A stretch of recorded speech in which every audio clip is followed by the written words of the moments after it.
क्या आप जानते हैं, भारत में ज्यादातर लोग मेहनत तो खूब करते हैं, लेकिन पैसों को संभालना नहीं जानते।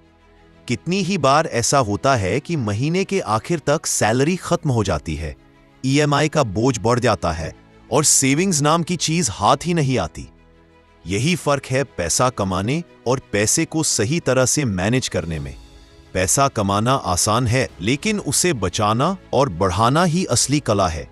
इस वीडियो में हम बात करेंगे मनी मैनेजमेंट फॉर इंडियंस के सबसे जरूरी नियमों की, यानी कैसे आप अपनी इनकम को सही तरीके से बांटें, कहां खर्च करें, कहां बचाएं और कहां निवेश करें। कैसे आप बिना जरूरत वाले कर्ज से बच सकते हैं, सही इंश्योरेंस ले सकते हैं और एक सिक्योर फ्यूचर बना सकते हैं। बेंजामिन फ्रैंकलिन ने कहा था, a penny saved is a penny earned, यानी बचाया हुआ पैसा कमाए हुए पैसे जितना ही महत्वपूर्ण है। और यही सोच अगर हम अपनी जिंदगी में अपनाएं तो फाइनेंशियल फ्रीडम पाना मुश्किल नहीं है। तो चलिए शुरू करते हैं और सीखते हैं भारत के लिए सबसे असरदार मनी मैनेजमेंट के तरीके।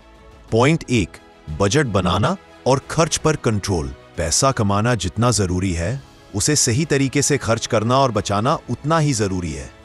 भारत में ज्यादातर लोग एक बड़ी गलती करते हैं, वो बिना बजट बनाए खर्च करते जाते हैं। महीने के शुरू में हाथ में सैलरी आती है और 15-20 दिन में पता चलता है कि पैसा खत्म हो गया। यही वजह है कि बजट बनाना किसी भी इंसान की फाइनेंशियल जर्नी का पहला और सबसे महत्वपूर्ण कदम है। बजट क्यों जरूरी है? बजट आपको यह दिखाता है कि आपकी कमाई कितनी है और उसका इस्तेमाल कहां हो रहा है। यह आपकी इनकम और खर्च की एक मैपिंग है। जब आप बजट बनाते हैं तो आपको समझ आता है कि कौन से खर्च जरूरी है और कौन से खर्च केवल दिखावे या आदत की वजह से हो रहे हैं। 50-30-20 रूल। बजट बनाने का सबसे आसान तरीका है 50-30-20 रूल।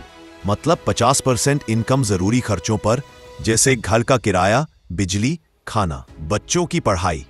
30% इनकम लाइफस्टाइल पर, जैसे घूमना, शॉपिंग, रेस्टोरेंट, एंटरटेनमेंट। 20% इनकम बचत और निवेश पर, जैसे FD, SIP, PPF, emergency fund. इस रूल से आपको एक बैलेंस मिलता है, जिससे ना तो बेसिक नीड्स पर असर पड़ता है और ना ही फ्यूचर सेविंग्स पर। खर्च पर कंट्रोल कैसे करें? 1, खर्च लिखने की आदत डालें। हर छोटा बड़ा खर्च नोटबुक या मोबाइल ऐप में लिखें। जब आप देखेंगे कि महीने में 1000 से 2000 रुपए सिर्फ ऑनलाइन फूड ऑर्डर या छोटे छोटे शॉपिंग पर चले गए, तो खुद समझ आएगा कहां कटौती करनी है। 2, इंपल्स बाइंग से बचें।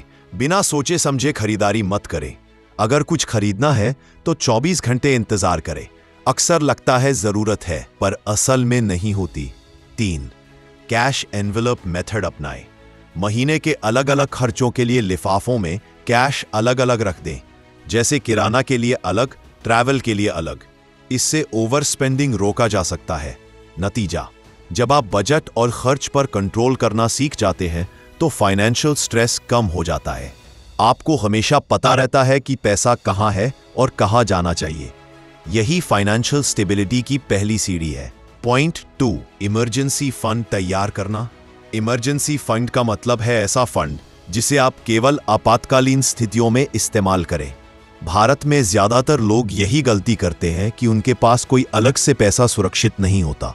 अचानक नौकरी जाने, बीमारी आने या किसी बड़े खर्च की जरूरत पड़ने पर लोग या तो कर्ज लेने लगते हैं या अपनी लंबी अवधि की बचत को तोड़ते हैं। इससे पूरी फाइनेंशियल प्लानिंग बिगड़ जाती है। इसलिए हर व्यक्ति के पास एक मजबूत इमरजेंसी फंड होना चाहिए। यह फंड आपकी जिंदगी का सुरक्षा कवच है, जो मुश्किल हालात में आपको आर्थिक सहारा देता है।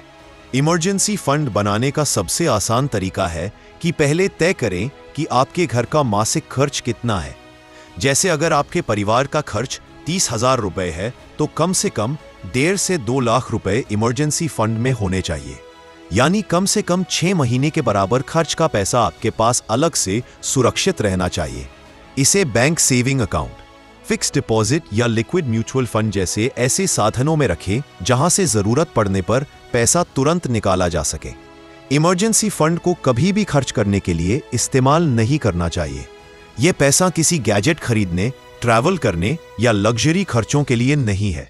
इसका इस्तेमाल सिर्फ मेडिकल इमरजेंसी, एक्सीडेंट, नौकरी जाने या किसी फाइनेंशियल क्राइसिस जैसी सच्ची इमरजेंसीज में ही किया जाना चाहिए।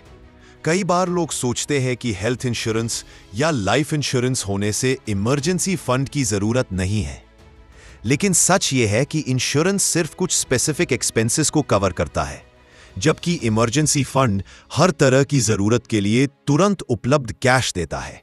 मान लीजिए इंश्योरेंस क्लेम मिलने में समय लग रहा है, तो इमरजेंसी फंड ही तुरंत काम आएगा। इमरजेंसी फंड का सबसे बड़ा फायदा यह है कि यह आपको कर्ज लेने से बचाता है। अगर आपके पास ये फंड होगा तो आप क्रेडिट कार्ड के हाई इंटरेस्ट लोन या पर्सनल लोन लेने की गलती नहीं करेंगे। इसके अलावा ये मानसिक शांति भी देता है, क्योंकि आपको पता रहता है कि किसी भी स्थिति में आपके पास संभलने का समय और पैसा दोनों मौजूद है। इसलिए फाइनेंशियल प्लानिंग में सबसे पहला कदम होना चाहिए कि आप अपना इमरजेंसी फंड तैयार करें। पॉइंट 3, कर्ज से सावधानी। कर्ज यानी लोन लेना कभी कभी जरूरी हो सकता है, लेकिन बिना सोचे समझे कर्ज लेना आपकी पूरी आर्थिक स्थिति को बिगाड़ सकता है। भारत में बहुत से लोग क्रेडिट कार्ड, पर्सनल लोन या किस्तों पर सामान खरीदकर फंस जाते हैं। शुरुआत में तो ईएमआई छोटी लगती है, लेकिन धीरे धीरे यह इतना बढ़ जाती है कि आपकी पूरी सैलरी का बड़ा हिस्सा उसी में चला जाता है। यही वजह है कि समझदारी इसी में है कि कर्ज को हमेशा सोच समझकर और सीमित मात्रा में लिया जाए। कर्ज दो तरह का होता है, एक अच्छा कर्ज गुड डेब्ट और दूसरा बुरा कर्ज बैड डेब्ट।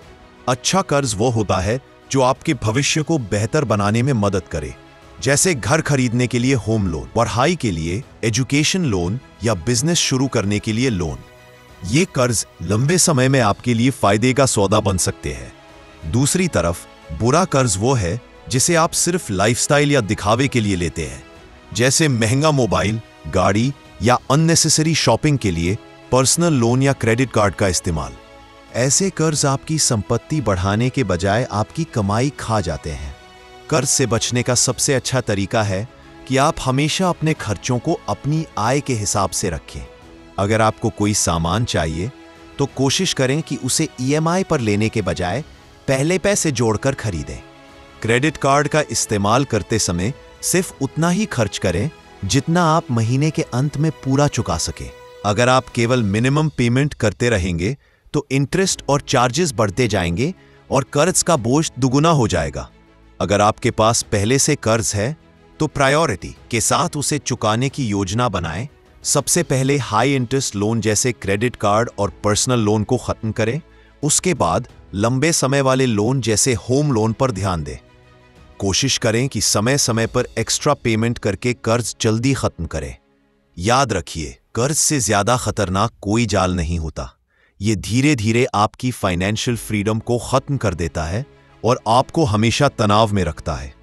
इसलिए समझदारी इसी में है कि कर्ज को सिर्फ जरूरत और क्षमता के अनुसार ही लें और उसे जल्द से जल्द चुका दें।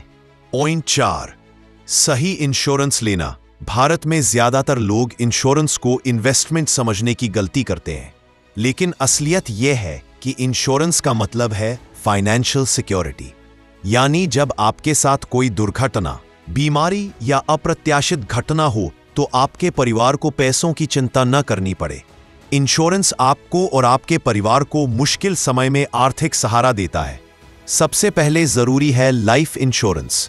अगर आप अपने परिवार के कमाने वाले सदस्य हैं तो आपकी अचानक मृत्यु परिवार को गंभीर आर्थिक संकट में डाल सकती है। लाइफ इंश्योरेंस का सबसे अच्छा विकल्प है टर्म इंश्योरेंस प्लान। इसमें आप कम प्रीमियम भरकर अपने परिवार को करोड़ों का कवर दिला सकते हैं। यह योजना सस्ती होती है और केवल सुरक्षा के लिए बनाई जाती है। इसमें इन्वेस्टमेंट का लालच नहीं होता। दूसरा सबसे महत्वपूर्ण है हेल्थ इंश्योरेंस। आजकल इलाज का खर्च बहुत बढ़ चुका है।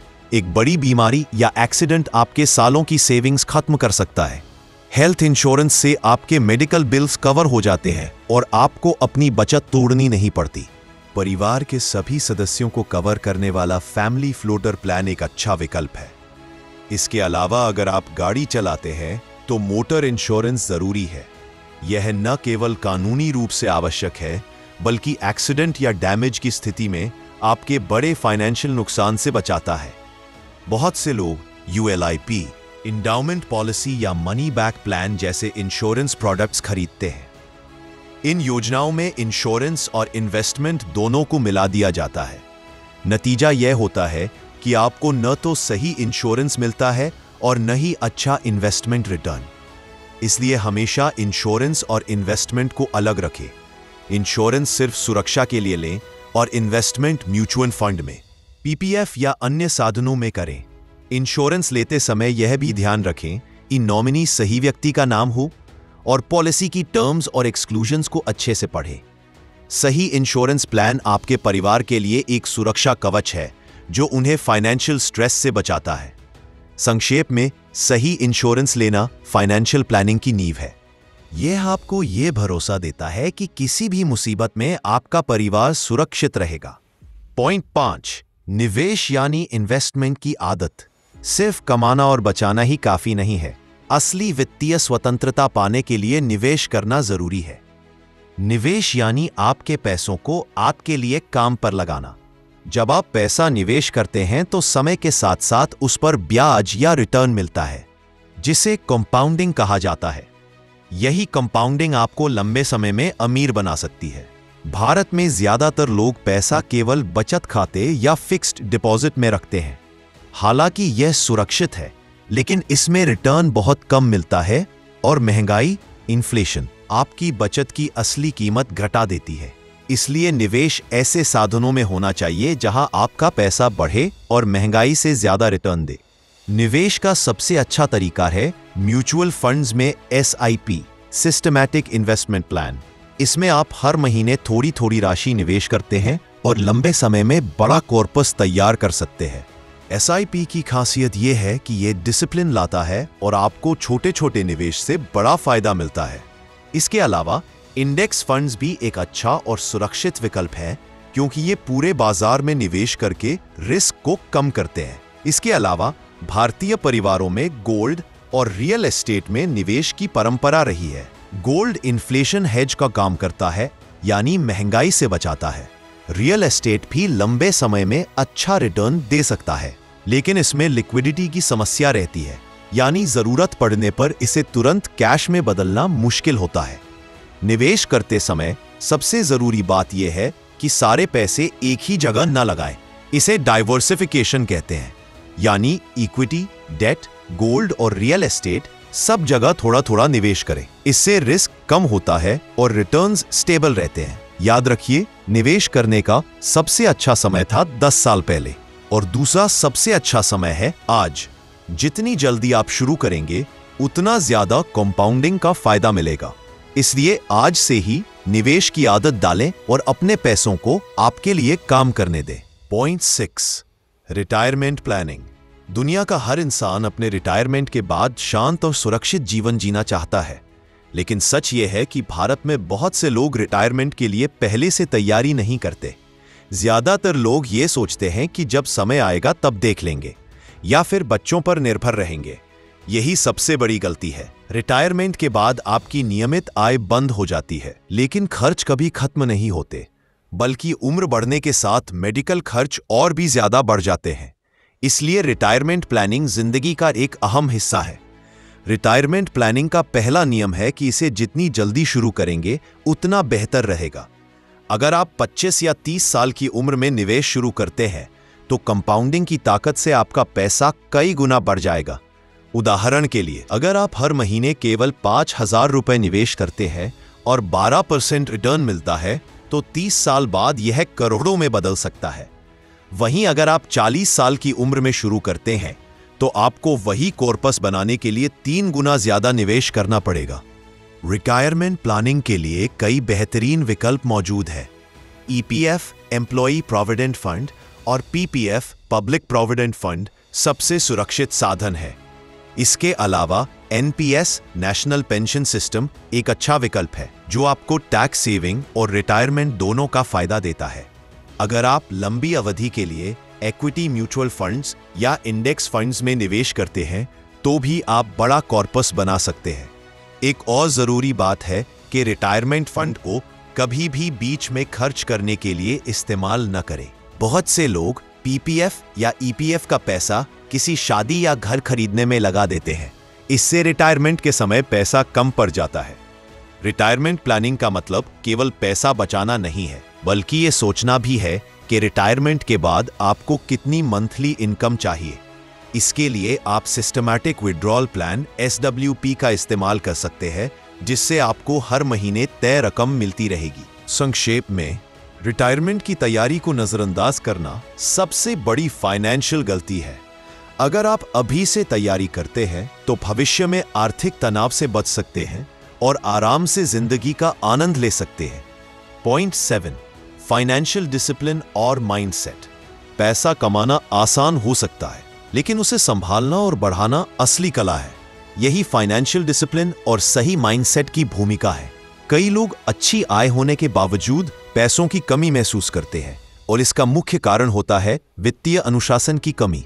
वित्तीय अनुशासन का मतलब है अपनी कमाई और खर्च पर नियंत्रण रखना, अनावश्यक खर्चों से बचना और पैसे को सही जगह निवेश करना। सबसे पहले आपको अपने खर्चों की आदतों को समझना होगा। रोजमर्रा की छोटी छोटी चीजें जैसे ज्यादा कॉफी लेना, गैर जरूरी शॉपिंग करना या बिना योजना के पैसे खर्च करना धीरे धीरे बड़ी समस्या बन जाते हैं। इसीलिए हर महीने की कमाई का एक हिस्सा बचत और निवेश के लिए निश्चित करना जरूरी है। इसे आप पे योरसेल्फ फर्स्ट के नियम से समझ सकते हैं, यानी पैसे खर्च करने से पहले खुद के लिए बचत करना। दूसरी महत्वपूर्ण बात है सही माइंडसेट। अमीर लोग पैसा केवल खर्च करने का साधन नहीं मानते, बल्कि इसे अवसर और संसाधन मानते हैं। उनका ध्यान केवल आज की खुशी पर नहीं, बल्कि भविष्य की सुरक्षा और वित्तीय स्वतंत्रता पर होता है। इसलिए पैसा कमाने और बचाने के लिए धैर्य और योजना जरूरी है। छोटे निवेश जैसे म्यूचुअल फंड, स्टॉक्स या रियल एस्टेट समय के साथ बड़ा लाभ दे सकते हैं, लेकिन इसके लिए सही सोच और अनुशासन चाहिए। तीसरी बात, अपने लक्ष्यों को स्पष्ट रखें। बिना लक्ष्य के वित्तीय अनुशासन बनाए रखना मुश्किल होता है। आप अपने लक्ष्य तय करें, चाहे वह घर खरीदना हो, बच्चों की पढ़ाई के लिए पैसा बचाना हो या जल्दी से जल्दी वित्तीय स्वतंत्रता हासिल करना हो। जब लक्ष्य स्पष्ट होते हैं तो आप हर खर्च को उसी हिसाब से नियंत्रित कर सकते हैं और इंपल्सिव खर्चों से बच सकते हैं। आखिर में, फाइनेंशियल डिसिप्लिन और माइंडसेट केवल पैसे बचाने की कला नहीं है, बल्कि यह एक आदत और सोच का तरीका है।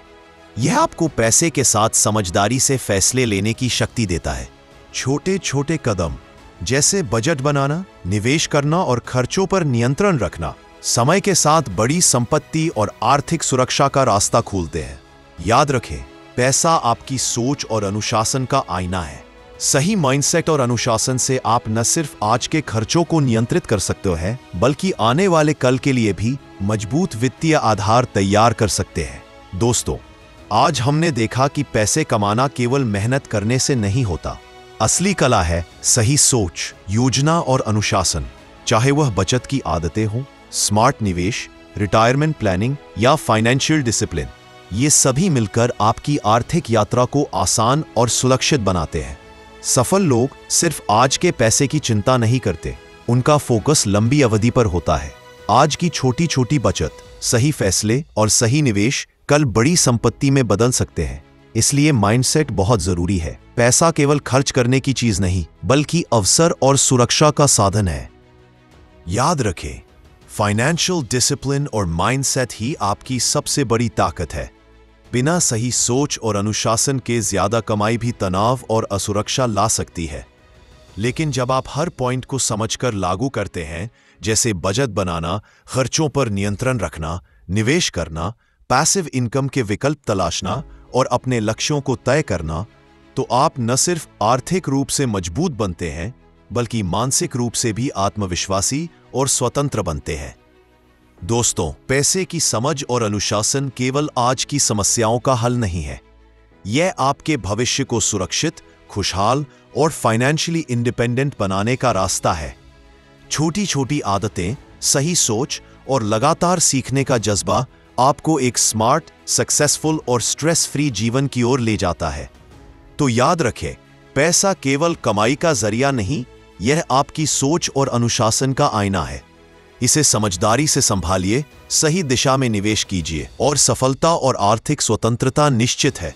वीडियो इंफॉर्मेटिव लगा तो लाइक और चैनल को सब्सक्राइब जरूर करें। मिलते हैं अगले वीडियो में।